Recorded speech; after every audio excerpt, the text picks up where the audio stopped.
America के उपराष्ट्रपति JD Vance दौड़ दौड़कर ऐसे पाकिस्तान पहुंच रहे हैं जितना नोएडा गाजियाबाद का आदमी दिल्ली के कनॉट प्लेस इंडिया गेट पे नहीं जाता है। डोनाल्ड ट्रंप दिन भर में 3 बार फोन लगाते हैं इस्लामाबाद। पहलगाम हमले की भूमिका लिखने वाला आसिम मुनीर शांति का सबसे बड़ा मुनीम बनता फिर रहा है और हमारे विश्व गुरु और उनके चेले बैठकर ताली पीट रहे हैं।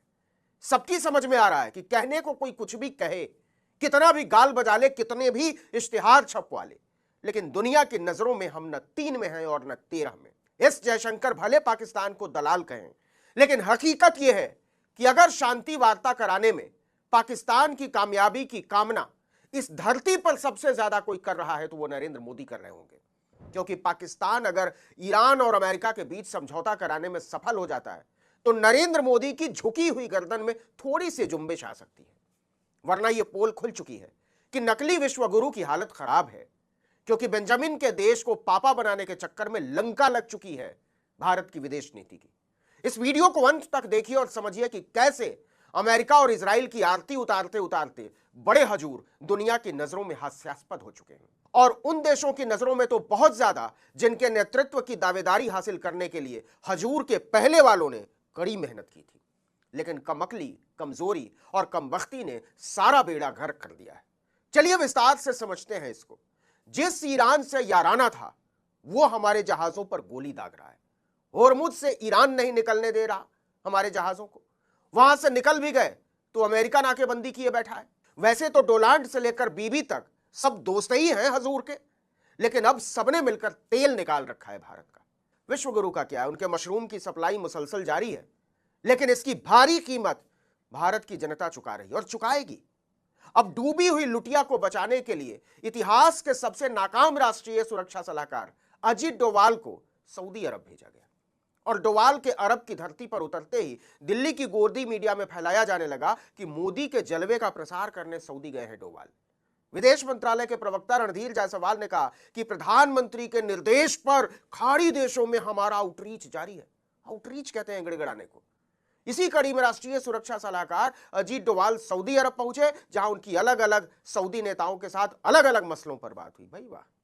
इस दौरान उन्होंने ऊर्जा मंत्री, विदेश मंत्री और सऊदी अरब के सुरक्षा सलाहकार के साथ बैठक की। यह भी बताया गया कि द्विपक्षीय संबंधों की समीक्षा और क्षेत्रीय हालात पर विचारों के आदान प्रदान के लिए और आपसी हित के अन्य मुद्दों को लेकर यह मददगार साबित हुई। लेकिन सवाल है कि किस तरह से साहब? क्या होर्मुज से हमारे जहाज निकलने लगे? सीधी बात करिए। या कम से कम इतनी गारंटी दी जा सकती है कि हमारे जहाज सुरक्षित है, उन पर गोली नहीं मारी जाएगी? और यह गारंटी देगा कौन? सऊदी अरब देगा, संयुक्त अरब अमीरात देगा, या ईरान और अमेरिका देंगे? लेकिन हम जा कहां रहे हैं सोच कर देख लीजिए। जो करना है वो अमेरिका कर रहा है, इजराइल कर रहा है, ईरान कर रहा है, और राहत कहां ढूंढ रहे हैं हम? हमारे विश्व गुरु ईरान का नाम तक लेने में कांप रहे हैं। वो इजराइल के साथ गठजोड़ दिखाते हैं, और फैलाया जा रहा है कि भारत फारस की खाड़ी में फंसे अपने जहाजों को सुरक्षित निकालने के लिए ईरान के साथ लगातार संपर्क में बना हुआ है। विदेश मंत्रालय के प्रवक्ता ने कहा, हम ईरान और अन्य देशों के साथ संपर्क में हैं ताकि होर्मुज स्ट्रेट से अपने जहाजों को सुरक्षित निकाल सके। उन्होंने कहा कि होर्मुज में जहाजों पर फायरिंग की घटना की जानकारी मिलते ही हमने इसे मजबूती से उठाया। लेकिन उसका हुआ क्या?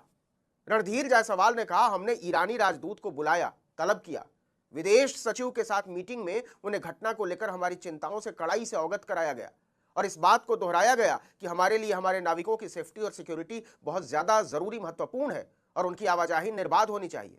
तो हो गई निर्बाध, मान लिया ईरान ने।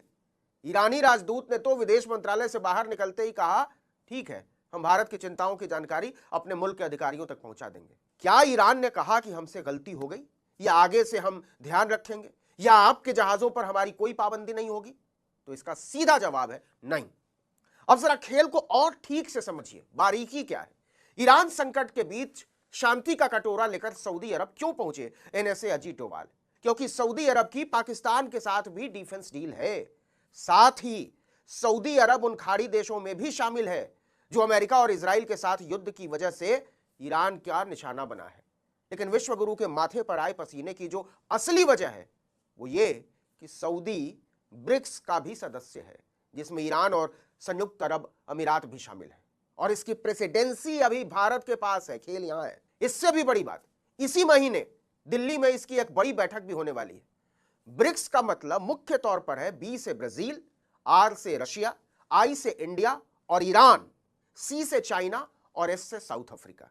इसके अलावा इजिप्ट, इथियोपिया, सऊदी अरबिया, संयुक्त अरब अमीरात और इंडोनेशिया भी इसके सदस्य हैं। इसमें न तो इजराइल है और न अमेरिका है। तो सोच कर देखिए, ब्रिक्स के सदस्य देश पर हुए हमले को लेकर अध्यक्षता कर रहे देश के विश्व गुरु का रुख क्या होना चाहिए था? उन्होंने अभी तक ईरान पर इजरायली अतिक्रमण की निंदा भी नहीं की है, और तो और ईरान के सुप्रीम लीडर की बर्बर हत्या पर शोक तक नहीं जताया, संवेदना तक नहीं जाहिर की।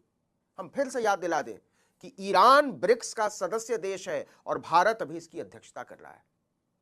इससे दुनिया तो छोड़ दीजिए, ब्रिक्स में ही भारत की साख का धुआं हो चुका है।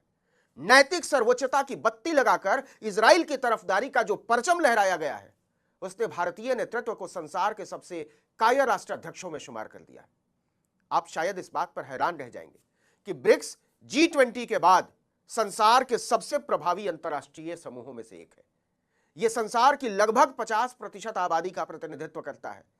वैश्विक जीडीपी में ब्रिक्स देशों की भागीदारी लगभग 40% है और वैश्विक व्यापार में हिस्सा 26% है। ऐसे ताकतवर समूह के अध्यक्ष की कुर्सी पर बैठा नेता अगर अपने सदस्य देश के लिए आवाज उठाने से भाग खड़ा होता है और उसके हमलावरों के आगे गुलाटियां मारता नजर आता है, तो सोचिए दुनिया में हमारी साख क्या ही रह जाती है।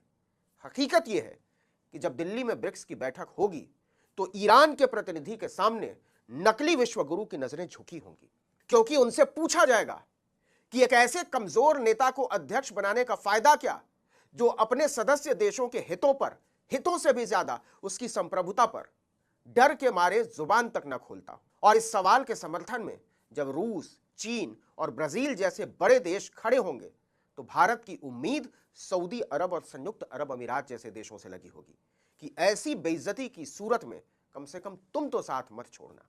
जरा सोचिए भारत की क्या स्थिति हो गई है कि अपनी इज्जत बचाने के लिए हमें अंगुल अंगुल भर के देशों के आगे गिड़गिड़ाना पड़ रहा है, और हमें ऐसी स्थिति में पहुंचा देने वाले की पालकी उठाए घूम रहा है मीडिया कि देखो देखो यही अपना विश्व गुरु है, जो ट्रंप और नेतन्याहू के आगे डर के मारे छींकता भी फिरे तो कहा जाता है ये मास्टर स्ट्रोक है।